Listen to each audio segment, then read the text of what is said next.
share and subscribe to Vishwasam.in. రాష్ట్ర చరిత్రలో ఎప్పుడు చూడాల రెగ్యులర్ బడ్జెట్ ప్రవేశపెట్టల ఇంతవరకు రాష్ట్రంలో. ఇప్పటికి కూడా రాష్ట్రంలో only vote on account budget. ఇప్పటికి కూడా రాష్ట్రంలో ఓట్ ఆన్ అకౌంట్ బడ్జెట్. ఎందుకనంటే ఆ బడ్జెట్ ప్రవేశపెట్టినప్పుడు ఆ పొద్దుల్లో దీనికి ఈ స్కీమ్కి ఎంత, ఈ స్కీమ్కి ఎంత, ఈ స్కీమ్కి ఎంత, ఈ స్కీమ్కి ఎంత అని చెప్పాలా. చంద్రబాబు నాయుడు అనే వ్యక్తి గన ఈ స్కీమ్కి ఇంత, ఈ స్కీమ్కి ఇంత, ఈ స్కీమ్కి ఇంత అని కానీ చెప్పకపోతే ప్రజలు చంద్రబాబు నాయుడును కొడతారేమో, తిడతారేమో అని భయపడి ఏకంగా బడ్జెటే చంద్రబాబు నాయుడు పెట్టని పరిస్థితి ఈరోజు రాష్ట్రంలో చూస్తూ ఉన్నాం. మనమేమో మన ప్రభుత్వంలో ఏకంగా ముందే క్యాలెండర్ ఇచ్చి ఈ నెల ఈ పథకం, ఈ నెల ఈ పథకం, ఈ నెల ఈ పథకం అని చెప్పి మరీ ఇంప్లిమెంట్ చేసిన పరిస్థితి మందైతే. జగన్ ఏమో పలావ్ పెట్టినాడు, చంద్రబాబు నాయుడు ఏమో బిర్యానీ పెడతానన్నాడు. చివరికి వచ్చేసరికి పలావు పోయింది, బిర్యానీ పోయింది అనే చర్చ అన్నది ప్రతి ఇంట్లో కూడా ఇప్పటికే మొదలైంది. ఆ చర్చ అన్నది ఇప్పటికే ప్రతి ఇంట్లో మొదలైంది కాబట్టి ప్రతి ఒక్కరూ కూడా ప్రతి ఇంట్లో కూడా సూపర్ 6 ఏమైనాయి, సూపర్ 7 ఏమైనాయి అని చెప్పి ప్రతి ఒక్కరూ ప్రశ్నిస్తూ ఉన్నారు.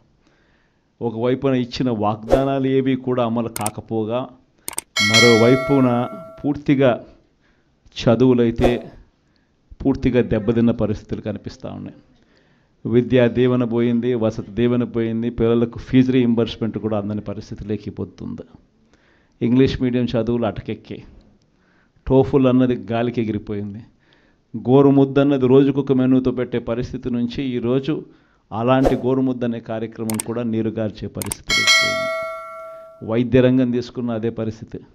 ఆరోగ్య ఆసరా అటకెక్కింది. అన్ని వైద్య రంగంలో కూడా అదే మాదిరిగానే జరుగుతూ ఉన్నాం.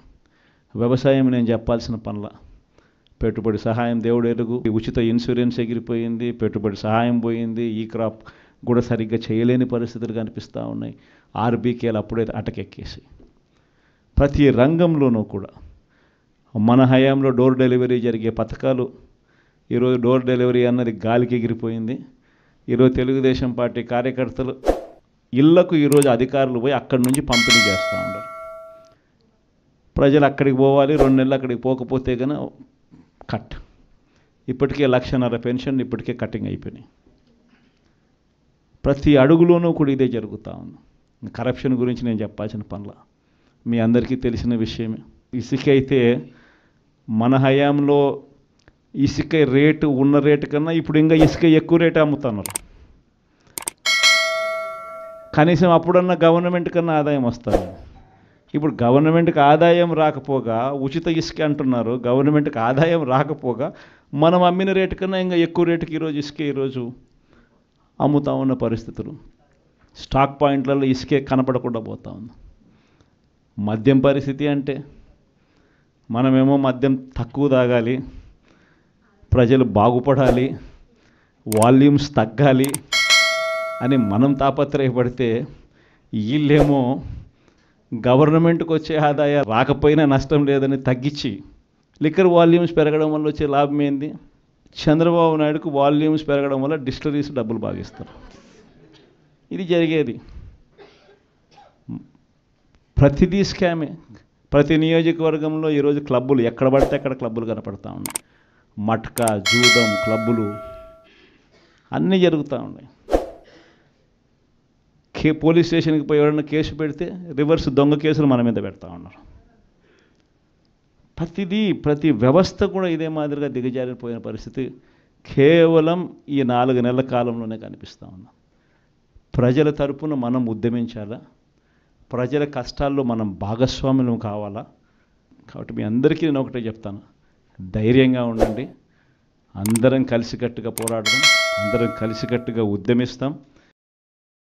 మనం మన 5 సంవత్సరాలలో ఎక్కడా కూడా తప్పు చేయాల. ప్రజలకు చెప్పిన ప్రతి మాట నెరవేర్చడం. మేనిఫెస్టో అన్నది మామూలుగా రాజకీయ నాయకులకు మేనిఫెస్టో ఇస్తారు. ఎన్నికలు అయిపోయిన తర్వాత దాన్ని చెత్తబుట్టలో వేసే పరిస్థితి నుంచి మేనిఫెస్టో అన్నది ఒక డెఫినిషన్ ఇచ్చి మేనిఫెస్టో అన్నది నిజంగా ఒక బైబిల్ అని, ఒక ఖురాన్ అని, ఒక భగవద్గీత అని ఒక డెఫినిషన్ దానికి ఇచ్చి మొట్టమొదటి రోజు నుంచి కూడా కారణాలు చెప్పకుండా, కారణాలు వెతుక్కోకుండా, కారణాలు చెప్పాల్సి వస్తే కనుక మన ప్రభుత్వంలో మనకున్న కష్టాలు బహుశా ఎక్కడ ఎప్పుడు చూసిండం. ఎప్పుడు చూడని కోవిడ్ లాంటి సమస్యలను కూడా ఎదుర్కొన్నాం. అది కూడా 2 ఏళ్ళు, అది కూడా 2 సంవత్సరాలు కోవిడ్ లాంటి సమస్యలు ఎదుర్కొన్నాం. కానీ ఎప్పుడు కూడా ఒకటే చెప్పా, మనల్ని ప్రజలు ఓటేశారు. మనం ఎన్నికలప్పుడు మేనిఫెస్టో రిలీజ్ చేసినాం. మనం ఇచ్చిన మాట మరో 30 సంవత్సరాల పాటు మన బాటను నిర్దేశిస్తుంది అని చెప్పి. అని ఎప్పుడు కంప్లైంట్ అనేది ఎక్కడ చేయాల. పలానోడు అది చేశాడు, పలానోడు ఇది చేశాడు అని చెప్పి ఎప్పుడు కారణాలు వెతుక్కోలే. పలానా సమస్యలు ఉన్నాయని చెప్పి ఏ పొద్దు కారణం చెప్పాల. ఎప్పుడు కూడా ముఖాన ఎప్పుడు చిక్కటి చిరునవ్వే చూపించాం.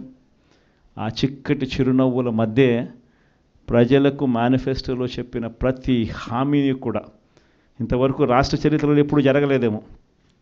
బడ్జెట్ కన్నా ముందే బడ్జెట్ ప్రవేశపెట్టేటప్పుడే ఒక క్యాలెండర్ రిలీజ్ చేసి ఆ క్యాలెండర్లో ఇదిగో ఈ నెల ఈ పథకం ఇస్తాం, ఇదిగో ఈ నెల ఈ పథకం ఇస్తాం, ఇదిగో ఈ నెల ఈ పథకం ఇస్తామని చెప్పి పథకాలన్నీ సంవత్సరం పొడుగునా ఏ పథకం ఏ నెలలో ఇస్తామని చెప్పడమే కాకుండా ఆ నెలలో బటన్లు నొక్కి నేరుగా పథకాలు ఇచ్చిన పరిస్థితి బహుశా దేశ చరిత్రలో ఎప్పుడు జరిగింది.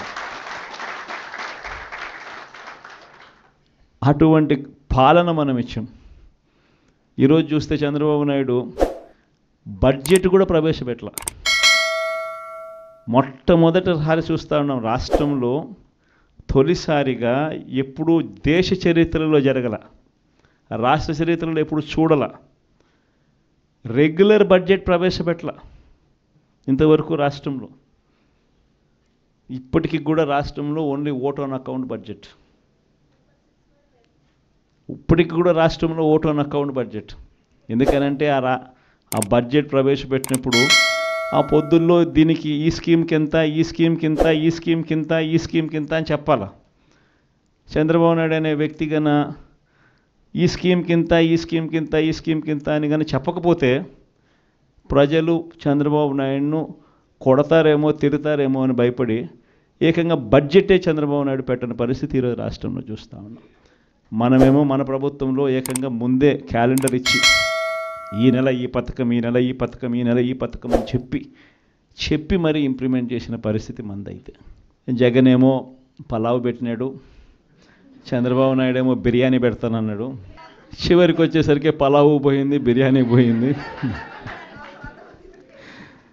అనే చర్చ అన్నది ప్రతి ఇంట్లో కూడా ఇప్పటికే మొదలైంది.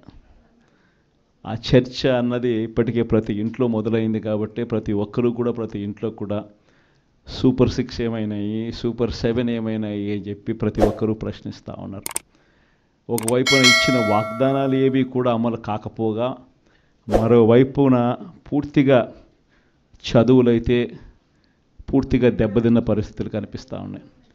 విద్యా దీవెన పోయింది, వసతి దీవెన పోయింది, పిల్లలకు ఫీజు రీయింబర్స్మెంట్ కూడా అందని పరిస్థితిలోకి పోతుంది. ఇంగ్లీష్ మీడియం చదువులు అటకెక్కి, టోఫుల్ అన్నది గాలికి ఎగిరిపోయింది. గోరుముద్ద అన్నది రోజుకొక మెనూతో పెట్టే పరిస్థితి నుంచి ఈరోజు అలాంటి గోరుముద్ద అనే కార్యక్రమం కూడా నీరుగార్చే పరిస్థితి లేకపోయింది. వైద్య రంగం తీసుకున్న అదే పరిస్థితి, ఆరోగ్య ఆసరా అటకెక్కింది.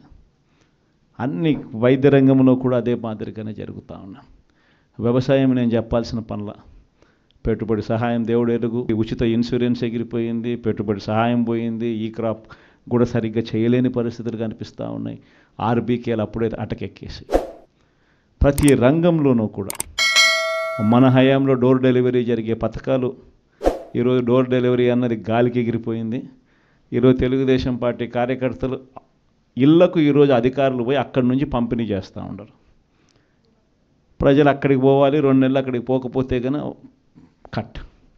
ఇప్పటికే 1,50,000 పెన్షన్ ఇప్పటికే కటింగ్ అయిపోయినాయి.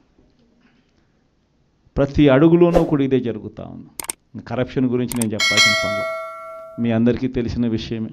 ఇసుక అయితే మన హయాంలో ఇసుక రేటు ఉన్న రేటు కన్నా ఇప్పుడు ఇంకా ఇసుక ఎక్కువ రేటు అమ్ముతున్నారు. కనీసం అప్పుడన్నా గవర్నమెంట్ కన్నా ఆదాయం వస్తాను నేను. ఇప్పుడు గవర్నమెంట్కి ఆదాయం రాకపోగా ఉచిత ఇసుక అంటున్నారు, గవర్నమెంట్కి ఆదాయం రాకపోగా మనం అమ్మిన రేటు కన్నా ఇంకా ఎక్కువ రేటుకి ఈరోజు అమ్ముతా ఉన్న పరిస్థితులు. స్టాక్ పాయింట్లలో ఇసుకే కనపడకుండా పోతా ఉంది. మద్యం పరిస్థితి అంటే మనమేమో మద్యం తక్కువ తాగాలి, ప్రజలు బాగుపడాలి, వాల్యూమ్స్ తగ్గాలి అని మనం తాపత్రయపడితే వీళ్ళేమో గవర్నమెంట్కి వచ్చే ఆదాయం రాకపోయినా నష్టం లేదని తగ్గించి లిక్కర్ వాల్యూమ్స్ పెరగడం వల్ల వచ్చే లాభం ఏంది? చంద్రబాబు నాయుడుకు వాల్యూమ్స్ పెరగడం వల్ల డిస్టిలరీస్ డబ్బులు భావిస్తారు. ఇది జరిగేది. ప్రతిదీ స్కామే. ప్రతి నియోజకవర్గంలో ఈరోజు క్లబ్బులు ఎక్కడ పడితే అక్కడ క్లబ్బులు కనపడతా ఉన్నాయి. మట్కా, జూదం క్లబ్బులు అన్నీ జరుగుతూ ఉన్నాయి. పోలీస్ స్టేషన్కి పోయి ఎవరైనా కేసు పెడితే రివర్స్ దొంగ కేసులు మన మీద పెడతా ఉన్నారు. ప్రతి వ్యవస్థ కూడా ఇదే మాదిరిగా దిగజారిపోయిన పరిస్థితి కేవలం ఈ 4 నెలల కాలంలోనే కనిపిస్తూ ఉన్నాం. ప్రజల తరపున మనం ఉద్యమించాలా, ప్రజల కష్టాల్లో మనం భాగస్వాములం కావాలా. కాబట్టి మీ అందరికీ నేను ఒకటే చెప్తాను, ధైర్యంగా ఉండండి, అందరం కలిసికట్టుగా పోరాడదాం. Like, share and subscribe to Vishwasam.in.